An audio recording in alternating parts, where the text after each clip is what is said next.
Hey everyone, this is Denny. And this is James from TDB bringing you episode number 155. So today we have some mystery ripe pu'erh. So this was sent to me by Richard, and I thought it's been a while since we had some ripe pu'erh on the show. Yeah. Denny here is a fan of the shoe poo, the compost too. Yeah, the dirty old shoe. So the time was right to bring on some ripe pu'erh. Come on, get out of here. So this is the first time having this, so it should be hopefully a pretty fun episode. So I think he got this from W2T. I don't know if it's the red mark that's listed on the site. I don't know if it's something else. It smells like it has some age under it. Is that right? It does smell like it has a little bit of age, but it doesn't look actually like it has too much age. It's going apart really nicely though. I'm not going to use too much here. Okay, thank you. So how do you tell me what you just did there? How did you decide how much leaf you're going to use? Wow, that's a great question. Okay, so I broke it up into smallest chunks because I want to get into the heart of the steepings a little bit more quickly for the show. Yep. So it's not required. I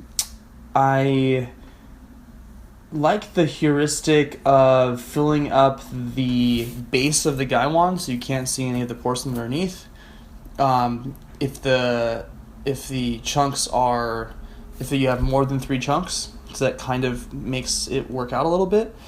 A lot of it is just brewing out the teas a few times and figuring out what I like the most. Mm-hmm. In this case, with ripes, there's a fair amount of leeway you can get, and so as a result of that, I won't worry too much about measuring and weighing.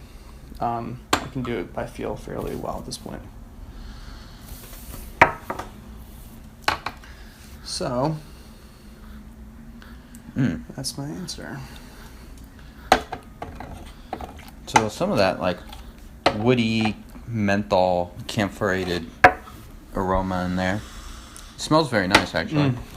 I agree. Very typical ripe. Should be quite tasty.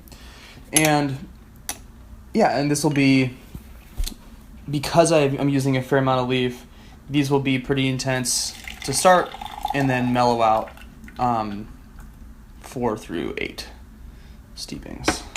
Okay. So, but I mean, already out of the box, that's pretty dark. Yep. In last episode, you said that when you brew your non-1,000,000,000-year-old black teas, they go for about 3 steeps.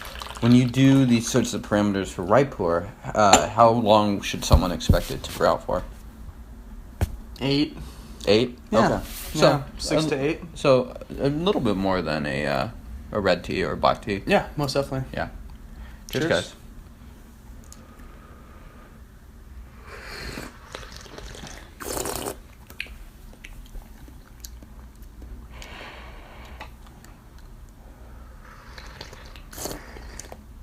It's still pretty light, actually. It's got good viscosity, though.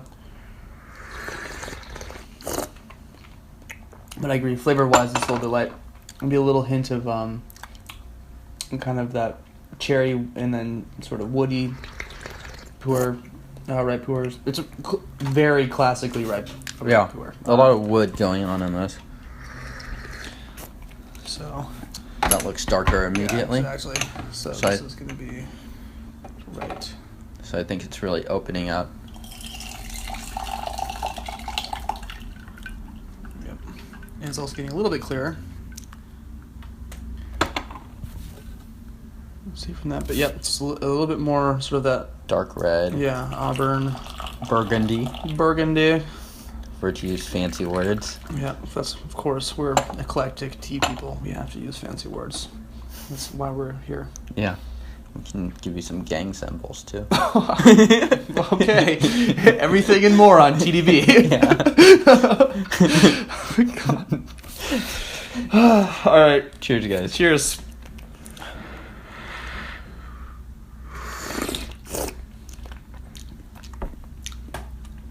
I'm getting kind of like young wood, kind of like green, like vegetal young wood flavors.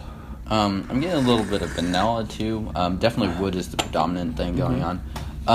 For this tea, like we weren't sure how old this is. Do you have a guess now that we've brewed it a few times? I think it's pretty young. You think it's pretty young? Yeah. Okay. Yeah, I think it is. The color of the leaves in the cup are really dark. The flavor profile does not have. I sometimes get sort of that like minerally rock tasty kind of blunted flavor vibe off of some of these teas that are older. Like the Shagwan? Yeah, and although not even too much on those, but I'm talking like 80s, 80s, 90s teas. But so significantly old. Yeah. So in comparison, so I mean this could be 5 years old. But it's not tasting like it's one of those really aged ones. Plus, it would just look different. I think it would smell a lot different. It just still looks very dark, and normally these end up losing a little bit of their pigmentation as the tea ages. Especially if it was lighter fermented, you'd think it'd start to lighten up, but that it's still not pitch black, but close. Yeah, this is just a steady-handed ripe, really tasty. Cheers. Cheers.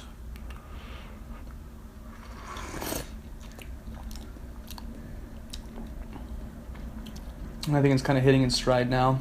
A little bit of a tartness, kind of like a tart acidity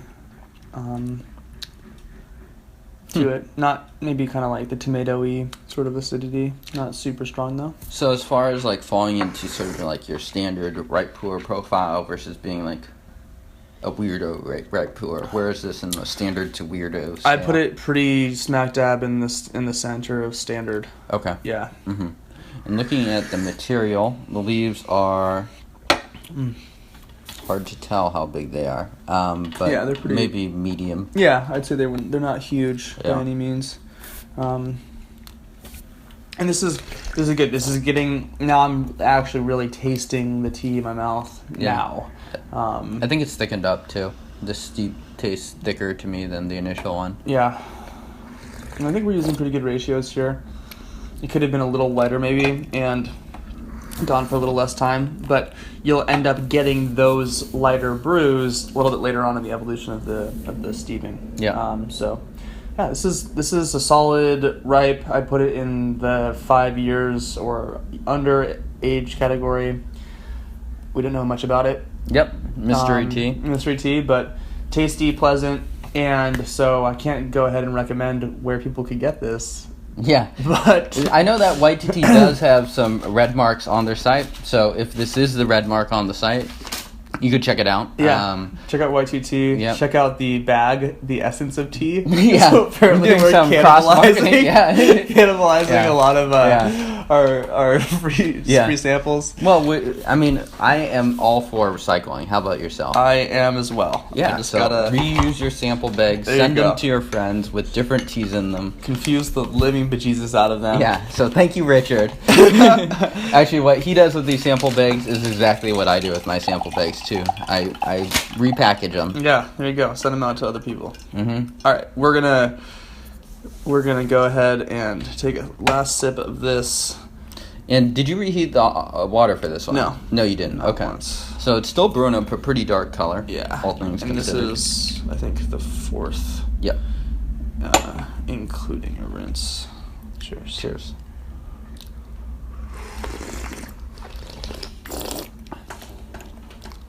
A little more zest flavors.